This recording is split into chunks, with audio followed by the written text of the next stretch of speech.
बेंगलुरु के कुछ छात्र जो डॉक्टर बनना चाह रहे थे, एमबीबीएस के फाइनल ईयर की परीक्षा दे रहे थे, 4 ऐसे छात्र नकल करते पकड़े गए। इनका तरीका बहुत वैज्ञानिक साइंटिफिक था और इसके लिए उन्होंने खास विदेश से कपड़े मंगवाए थे ताकि नकल उसमें ले जा सके।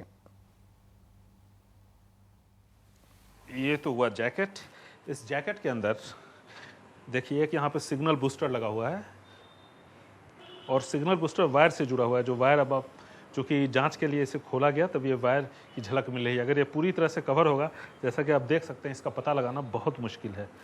उतना ही नहीं, इसमें और भी ये इन सभी जगहों पे वायरिंग की हुई है और इसके ऊपर ये शर्ट को स्टूडेंट पहनते थे। तो शर्ट के ठीक नीचे यहाँ पर एक जगह बनी हुई है, ये आप यहाँ देख सकते हैं। ये शर्ट, ये जगह बनी हुई, यहाँ पर ये मोबाइल आसानी से चला जाता है। अब हम आपको ये बताएंगे कि आखिर इस प्रक्रिया को अपना करके स्टूडेंट किस तरह से परीक्षा में चोरी किया करते थे। परीक्षा हॉल में लोगों की नज़रें बचाकर चोरी का जो ये सिलसिला चल रहा था, उसकी कहानी इसी स्कैनर पेन से शुरू होती है। इस स्कैनर पेन में एक ब्लूटूथ, बहुत ही पावरफुल ब्लूटूथ डिवाइस लगा हुआ है। जैसे ही क्वेश्चन पेपर स्टूडेंट्स को मिलता था, वो इस स्कैनर पेन को इस तरह से घुमाते।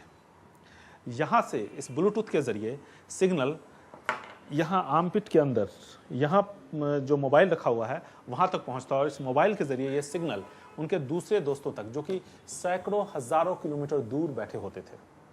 और ये है ब्लूटूथ एनेबल हियरिंग एड। देखिए इसमें कितना छोटा सा माइक्रो एंटेना लगा हुआ है, जिसको नंगी आंखों से देखना बहुत ही मुश्किल है। और ख़ास करके परीक्षा हॉल में अगर कोई छात्र कुछ इस तरह से अपने कानों में लगा करके दीवार की तरफ बैठ जाए और सामने से कोई अगर इन्विजिलेटर आता है या कोई भी दूसरा अधिकारी आता है या पुलिस वाले आते हैं, तो ये बिल्कुल उनके लिए संभव नहीं है कि वो पता लगा सकें कि छात्र कर क्या रहा है। ये ट्रांसमीटर इस मोबाइल से जुड़ा हुआ है, जो कि आर्मपिट के अंदर है। जो सवाल स्कैनर के ज़रिए भेजा गया है, उसका जवाब हज़ारों सैकड़ों किलोमीटर दूर बैठा हुआ जो दूसरा शख्स है, जो एक्सपर्ट है, वो उसका जवाब हमें भेजता है मोबाइल के ज़रिए। और फिर स्टूडेंट उसका जवाब लिखना शुरू कर देते हैं। जितने भी स्टूडेंट पकड़े गए हैं, वो 20 से 25 पन्ने लिख चुके थे। यानी कि 8 से 10 सवाल जो पूछे जाते हैं, उनमें से कम 3 से 4 सवालों का वो जवाब दे चुके थे।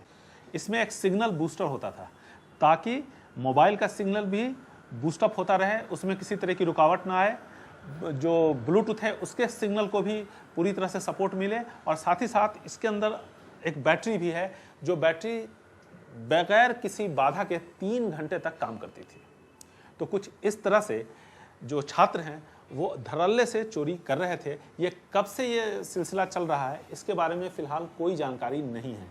4 छात्र अब तक पकड़े जा चुके हैं कर्नाटक में। ये सभी एमबीबीएस के फाइनल ईयर के स्टूडेंट्स थे। अब सवाल ये उठता है कि जो इन्विजिलेटर हैं, रजिस्ट्रार हैं, उनके जहन में ये विचार कैसे आया कि इस तरह से भी चोरी हो सकती है।